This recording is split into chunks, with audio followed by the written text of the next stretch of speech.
So hey guys, this one TikTok recipe video has been like I've been seeing like almost every single day on my FYP. I'm pretty sure if you watch TikTok, you have watched it too. But if you don't watch TikTok, this is the reference video. You know what I hate? When you're like, I'm about to go eat. To a baking dish with some feta cheese. So I thought like I have to give it a try. So I kinda did. And I even calculated how much it will cost because I don't know why in Malaysia cheese is like freaking expensive. I don't know, maybe this because they have to import or whatever shit, but it's expensive in Malaysia. So I had to calculate to know if it's really worth hype, like the money, because I'm poor. So I mean, I don't know how many times I've said I'm poor, but anyway, yeah. So like watch to know if it's actually worth the hype. I got the cheese from Village Grocer. There was like so many choices. I didn't know which one to go with. So yeah, I just went with the smooth feta cheese, which cost me like 22.20. So the recipe requires basil, so I actually went looking for basil. So yeah, I mean, like, at the moment I can't find. Maybe I'm just too dumb, or I don't know. But yeah. So as you can see, there's like still no sign of basil. I don't know if they have it here because I can't seem to find it, but I'm not giving up yet. I think I'll find it. Yeah, found the basil, but there's like two type of basil. I'm not sure. There was like Thai and sweet, which I actually never used, but I went with the sweet one that cost me about $5. So yeah.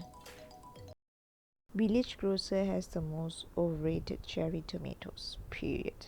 So the cherry tomatoes here is just like 4.90. So I got both the red and the yellow one. So I'm not sure why Jaya Grocer is like charging me 6 ringgit for it. But anyway, so I kind of feel scammed because this place had basil and it was just 2 ringgit and 90 cents. Oh my god. So I kind of wrapped the baking tray with aluminium foil because it's a bit easier to clean later, so I'm a bit lazy. But yeah, anyways, let's get into it. So I added cherry tomatoes, both the yellow and the red one, and I actually only used like about half. Like yeah, about half of whatever I bought. So and then I actually added olive oil. So actually I just like chincha, I just like kind of like went with it and this generous amount. That's how the people in the recipe said. So the recipe actually asked me to put like really little salt because feta cheese is kind of salty, but my Malaysian has said more salt. Yeah, and not just salt. And then I added some pepper. Where's the pepper? I should be, yeah, okay. Then I added the pepper, like really a lot. But anyway, then yeah, here comes the garlic. I added garlic and gave it a mix.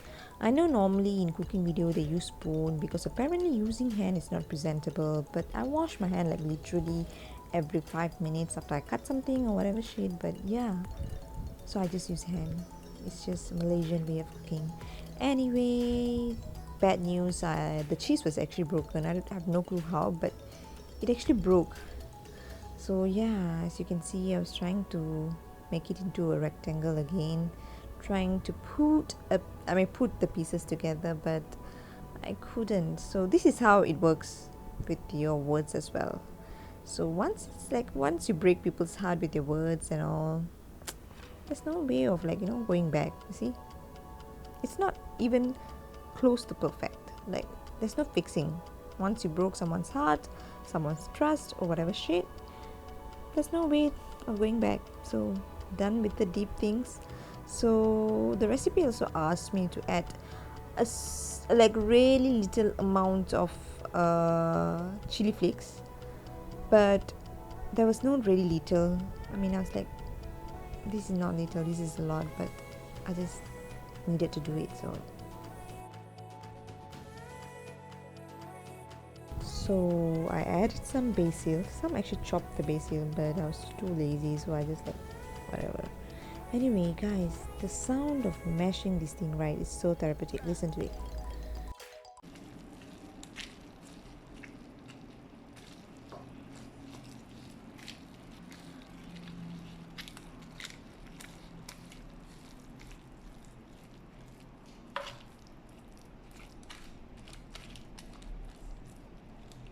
The wooden spoon was just taking too long, so I just changed to a fork. It was like so much easier. So it was easy to actually mash the tomatoes and the cheese and mix them together. It was way easier. Also, you have to mash the garlic as well. So yeah, just mash them. If you have the mashing device or whatever utensil that is specially made to mash food, I think that would be easier. But yeah, I just had to use what I had. Then you can add the pasta of your choice. I added the spiral one, so yeah. And then I also added some pasta water. Apparently it makes some kind of difference. It makes your pasta more vavavoom, but I don't know, I don't really see the difference. But anyway, the reason I use spiral one because it's easier to eat. When it comes to pasta like this, right, the ones that doesn't have that much of sauce, I normally go with pasta that's easier to eat with spoon. I don't know why, I feel like it's better, so that's why I actually bought the spiral pasta. I gave it a stir, not really a stir but a lot of stir. Anyways, I added a little bit more pasta water and I was done. So the final verdict is it worth the money or not? Actually, to be honest, it is. Okay, it's like worth the money. Can lah, sometimes you want to eat fancy, you can actually make this. And yeah, I'll share with you guys how much I actually spent on the whole thing. So yeah, so I spent like $4.90 on the red cherry tomatoes and $3.80 for the yellow ones, and then followed by the spiral kimball pasta that was like 3 ringgit and 20 cents, and followed by the scammed basil which cost me like 5 ringgit, and of course the star of the dish, which is the feta cheese, which was 22 ringgit and 20 cents. So in total it cost me like 39 ringgit and 10 cents. That is because I have like other ingredients in my house like olive oil and all. If you don't have, it may cost you more. So what I did is that this meal actually came up till like for 3 people to eat. So I divided it to like 3 and I got like 13 ringgit and 3 cents per person. So yeah, it's really worth the hype.